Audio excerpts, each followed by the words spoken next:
ঘোকসাডাঙ্গা কলেজে গিয়ে একই কাণ্ড করে বসলাম, আর 1 মাসের কারেন্টের বিল এত! তো সকাল থেকে আকাশটা ভালোই ছিল, হুট করে জানি না কোথা থেকে এত একগাদা কালো মেঘ এসে আকাশে জমেছে। তো যাই হোক, মেঘ জমুক আর যাই জমুক, আমাকে বেরোতেই হবে। তো ফার্স্ট টাইম আমি দোলং মোড় স্টেশনে কারেন্টের বিলটা দিয়ে দিয়েছিলাম, 1 মাসের কারেন্টের বিল 1500 টাকা। ভাবা যায়? তো তারপরে এই তো বিডিও অফিসে এসেছি, এসে নিয়ে এই তো ফার্স্টে আমার অ্যাডমিট বের করে নিলাম।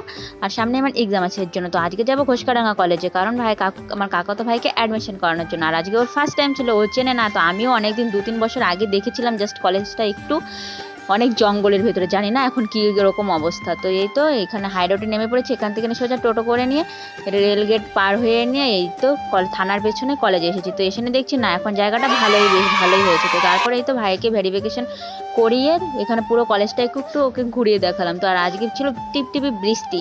তো যাই হোক, কলেজটা ভালো করে ঘুরে নিয়ে বাইরে চলে এসেছি। আর এসে পরে প্রচণ্ড খিদে পেয়ে গেছে, এখান থেকে নিয়ে বিরিয়ানি খেয়ে নিয়েছিলাম। মানে বিরিয়ানি 50 টাকা হাফ প্লেট, এত ভালো ছিল খেতে।